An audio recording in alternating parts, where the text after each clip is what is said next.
प्रधानमंत्री नरेंद्र मोदी 10 सितंबर को अहमदाबाद की साइंस सिटी से साइंस कॉन्क्लेव का उद्घाटन करने वाले हैं। इसी के चलते केंद्रीय मंत्री डॉक्टर जितेंद्र सिंह जी ने आज साइंस सिटी की मुलाकात ली। सर, दूरदर्शन से बातचीत करने के लिए खास धन्यवाद। सर, आपसे ये जानना चाहेंगे कि साइंस कॉन्क्लेव का एक उद्देश्य क्या रहेगा और किस तरीके से केंद्र और राज्यों के बीच में साइंस, टेक्नोलॉजी और इनोवेशंस को लेकर एक तालमेल उठाया जाएगा। बहुत बढ़िया प्रश्न आपने किया और ये 2 दिवसीय सम्मेलन रहने वाला है 10 और 11 सितंबर को, और हम सब के लिए बड़ी हर्ष और गर्व की बात है कि इसका उद्घाटन आदरणीय प्रधानमंत्री श्री नरेंद्र मोदी जी स्वयं करेंगे। अब इसका उद्देश्य क्या है, जैसा कि आपने देखा होगा कि जब से प्रधानमंत्री जी ने कार्यभार संभाला है, उनका एक विशेष प्राथमिकता रही है विज्ञान पर, नवाचार पर, टेक्नोलॉजी, और उसका परिणाम यह है कि आज देश के घर घर में टेक्नोलॉजी पहुंच चुकी है और अनेकों कई क्रांतिकारी उन्होंने फैसले भी किए, कई पुराने नियमों को भी बदला। आज उसका परिणाम ये है कि अंतरिक्ष में हमारा गगनयान जाने वाला है। अंतरिक्ष विभाग को पहले गोपनीयता में काम करता था, आज वहाँ पब्लिक प्राइवेट पार्टिसिपेशन का एक नई शुरुआत हो गई है। इसी प्रकार अर्थ साइंसेज हमारा विभाग है, डीप ओशन मिशन है। और अब प्रधानमंत्री जी की एक पहल हुई थी लगभग 2015 के दौरान कि भिन्न भिन्न साइंस और विज्ञान से जुड़े विभाग और मंत्रालयों के विशेषज्ञ अलग अलग मंत्रालयों और सेक्टोरल डिपार्टमेंट्स के प्रतिनिधियों के साथ बैठे और ये अध्ययन करें कि किस सेक्टर में, मान लीजिए रेलवे है, मान लीजिए सड़क है, मान लीजिए मकान बनाने का काम स्मार्ट सिटी का है, तो किस प्रकार की टेक्नोलॉजी उनके काम में आ सकती है। एक समन्वय बना करके, सिनर्जाइज करके, साइलो से निकल करके, और उसी क्रम को आगे बढ़ाते हुए हमारे मन में ये विचार आया कि अब देश के भिन्न भिन्न राज्यों को, 28 राज्य और 8 केंद्र शासित प्रदेश, क्यों बहुमुखी देश है, प्रत्येक राज्य की परिस्थिति अलग है, उसकी रिक्वायरमेंट, उसकी ज़रूरत अलग है। कहीं पर सूखे की दिक्कत है,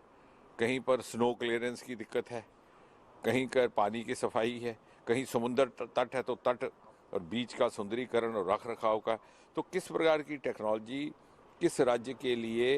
अनुकूल रहेगी, रेलेवेंट रहेगी, उसका अध्ययन कर सके, उसके लिए मिलजुल कर यहाँ विशेषज्ञ बैठें। इसलिए इस 2 दिवसीय सम्मेलन में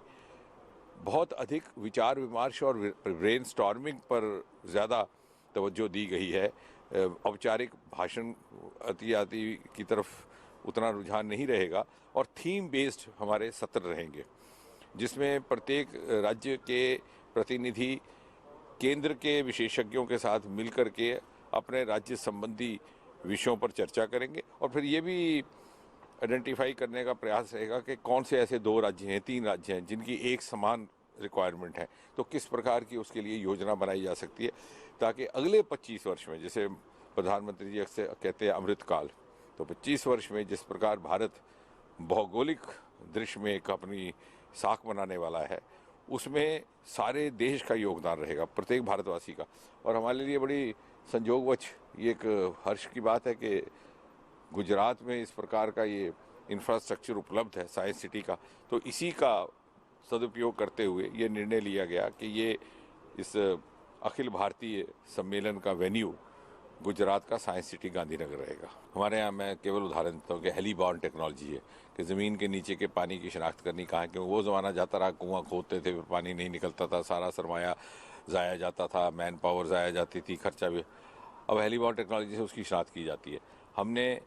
3 प्रदेशों में प्रोजेक्ट पायलट के तौर पर शुरू कर दिया, राजस्थान, हरियाणा, गुजरात। जैसे प्रधानमंत्री जी कई बार कहा करते हैं कि वैज्ञानिक टेक्नोलॉजी का मूल अर्थ क्या है, मूल उद्देश्य क्या है,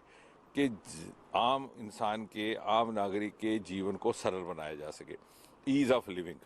और आज आप देखते हैं पिछले 8 वर्षों में प्रधानमंत्री मोदी जी के नेतृत्व में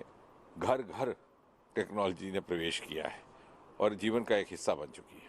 तो बिल्कुल, जिस तरीके से आपने सुना कि केंद्रीय मंत्री जी ने बताया कि आज घर घर तक तकनीक किस तरीके से पहुंच रही है और आगे आने वाले समय में भी भारत देश को तकनीक के क्षेत्र में आगे लाने के लिए किस तरीके से काम किया जाएगा। और बेशक ये कहा जा सकता है कि ये जो कॉन्क्लेव होने वाला है, साइंस का कॉन्क्लेव, ये इस तकनीक के क्षेत्र में आगे लाने के लिए बेहतर रूप से काम करेगा। सहयोगी जतिन भट्ट के साथ सुमन बोराना, DD न्यूज़, अहमदाबाद।